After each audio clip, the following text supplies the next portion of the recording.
قال الله سبحانه وتعالى في كلامه القديم والفرقان المجيد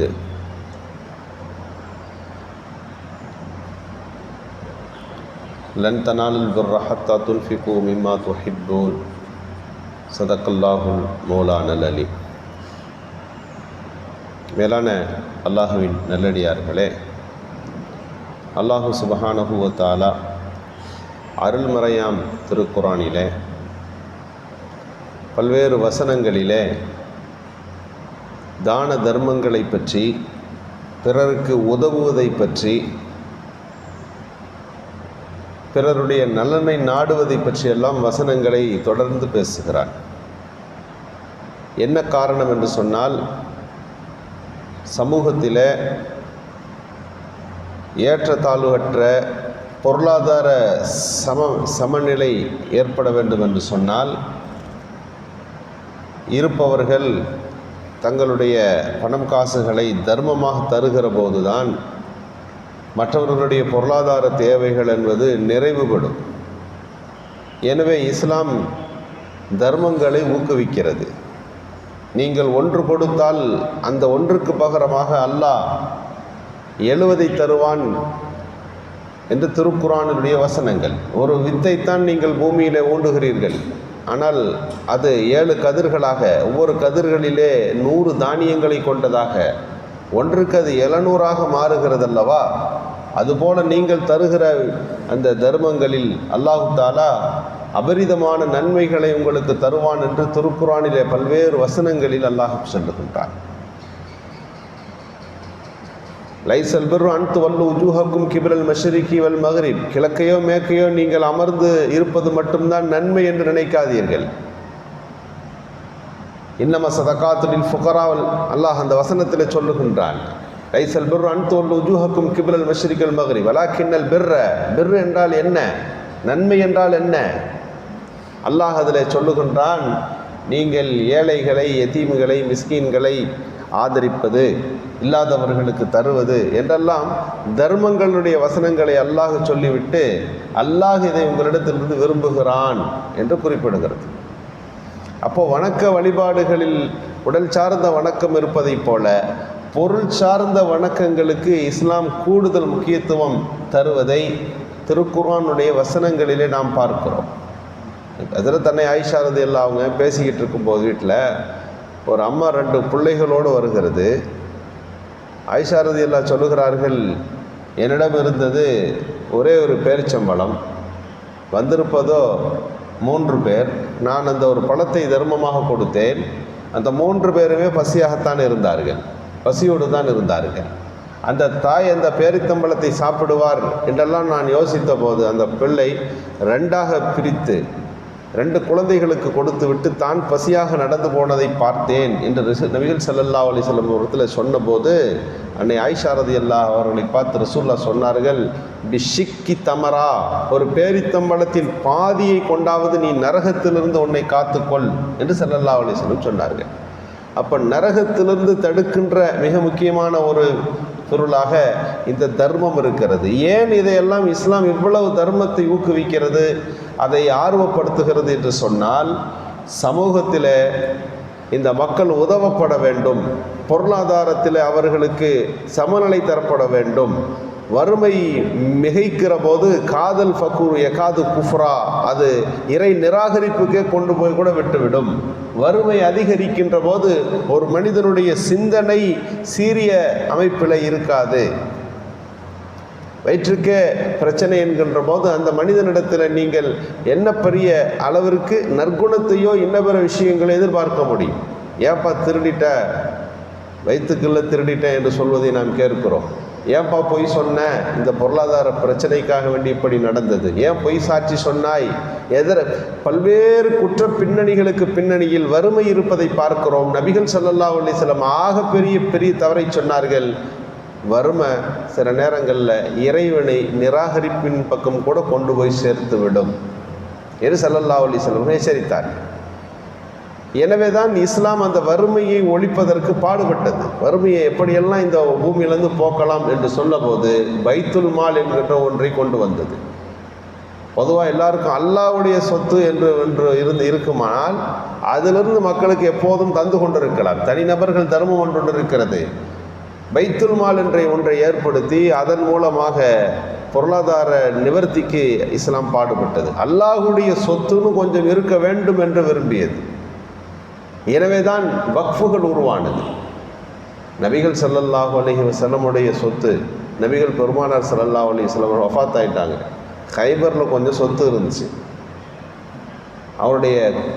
அவர்களுடைய மகள் அன்னை ஃபாத்திமா ரலியல்லாஹு, அவருடைய மருமகன் ஹஜ்ரத் அலி ரலியல்லாஹு, அவருடைய சிறிய தந்தை ஹஜ்ரத் அப்பாஸ் ரலியல்லாஹு, இவங்கெல்லாம் ஹஜ்ரத் அபூபக்கர் சித்திக் ரலியல்லாஹு இடத்துல வந்தார்கள். ஒரு மனிதர் இவ்வுலகத்திலிருந்து மறைந்து விட்டால் அவருடைய சொத்துக்கள் அவருடைய வாரிசுக்கு தரப்பட வேண்டும். ரசூலுல்லாஹ்வுடைய வாரிசு நாங்கள் தான். எனவே ஹைபரில் இருக்கிற அந்த பேரித்தம்பழ தோட்டம் பெருமானாருக்காக இருந்த இந்த ப்ராப்பர்ட்டி எல்லாம் எங்களுக்கு தான் வாரிசாக வரணும்னு கேட்டாங்க. அதில் அபூபக்கர் சித்திக் ரலியல்லாஹு சொன்னார்கள், உலகத்தில் எந்த மனிதன் மரணமானாலும் அதற்கு வாரிசு உண்டு, போகும்.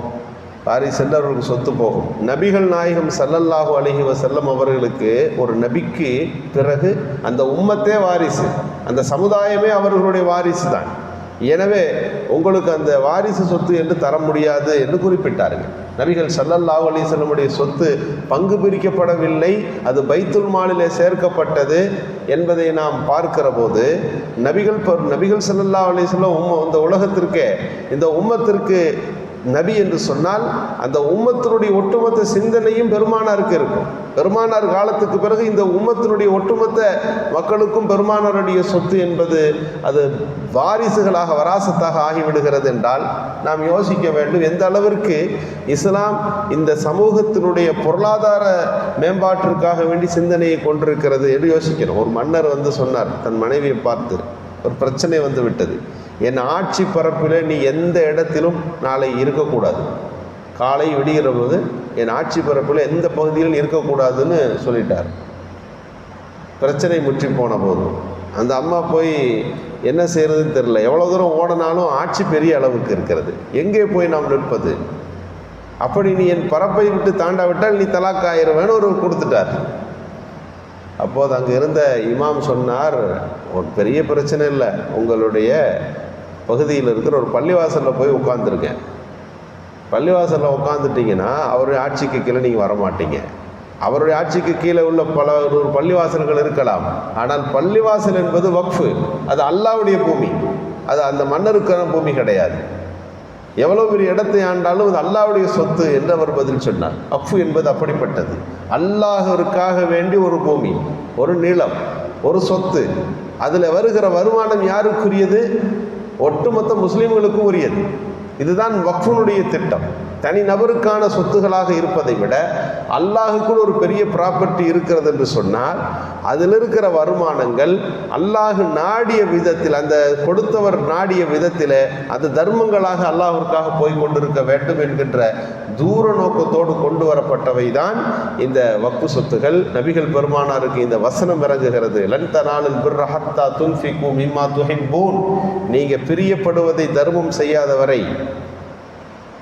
நீங்கள் எதை பிரியப்படுகிறீர்களோ அதை நீங்கள் தர்மம் செய்யாதவரை நீங்கள் முழுமை பெற முடியாது என்கின்ற இந்த வசனம் வந்தபோது ஒரு சஹாபி சொன்னார், யா ரசூலல்லாஹ், எனக்கு சில தோட்டங்கள் இருக்கிறது, அதில் இருக்கிற தோட்டங்களில் பைரஹா என்ற தோட்டம் ரொம்ப விருப்பமானது, 600 மரங்களை கொண்ட அந்த அழகிய தோட்டம். ரசூலுல்லாஹ் பல நேரங்களில் அந்த தோட்டத்தில் இளைப்பாறுவதற்காக வேண்டி சொல்லுவார்கள்.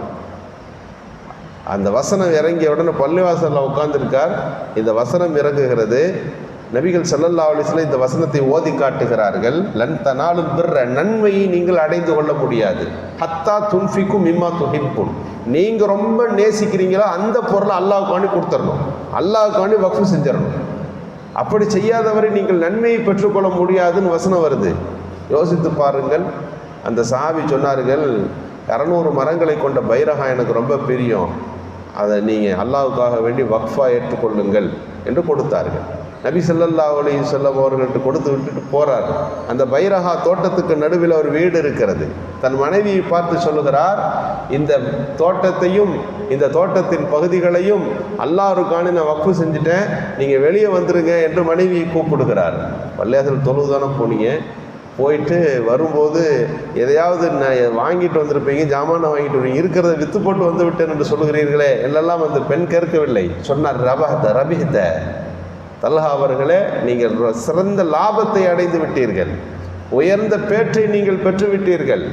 நீங்கள் உலகத்தில் எவ்வளவு லாபங்களை அடையலாம், இந்த உலகத்தின் ஒரு பகுதியை கொடுத்துவிட்டு, உலகத்தின் ஒரு சொத்தை கொடுத்துவிட்டு அல்லாஹ்விடத்தில் உயர்ந்த மாளிகையும் சொர்க்கத்தையும் பெறுவதுதான் உயர்ந்த லாபம் என்று அந்த பெண்மணி சொல்லுகிறார் என்ற வரலாறை படிக்கின்ற போது எந்த அளவிற்கு சமூகத்தின் மீது அவர்கள் கொண்டிருந்த சிந்தனை, சமூக அக்கறை, சமூகம் உயர்த்தப்பட வேண்டும் என்கின்ற கருத்தோட்டம், இந்த எண்ணங்களில் தான் இந்த சதக்கா, ஜக்காத்து, ஹிபத்து, வக்ஃபு இதையெல்லாம் நாம் பார்க்க வேண்டும். அதை ஏதோ ஒரு நபருக்கு தருகிற நாம் சில்லறை காசுகளாக பார்ப்பதல்ல, இந்த சமூக மேம்பாட்டிற்காக வேண்டி எதை செய்ய வேண்டும் என்கின்ற சிந்தனையோட்டம் தான் இந்த தான தர்மங்கள் இஸ்லாத்துக்குள்ளே வந்தது. அது நிலையாக இந்த சமூகம் எல்லா காலகட்டத்திலும் கியாமத்து வரை இந்த சமூகம் நிலையாக இருக்க வேண்டும் என்றால் அல்லாஹ்வின் பேரில் சொத்துகள் சேர்க்கப்பட்டு அவைகள் சமுதாயத்திற்கு எல்லா காலத்திலும் பயனளிக்கப்பட வேண்டும் என்கின்ற உயர்ந்த நோக்கம் வக்ஃபு. அல்லாஹு தாலா அந்த வக்ஃபு என்கின்ற சிந்தனையை இனி இருக்கிற காலங்களில் நாம் அதை மேம்படுத்துவதற்கும் அதை முறையாய் பயன்படுத்துகின்ற நல்ல சூழ்நிலைகளையும் இந்த நாட்டில் அல்லாஹ் உருவாக்கி தந்தல் புரிவானார். சுப்ஹானல்லாஹ்.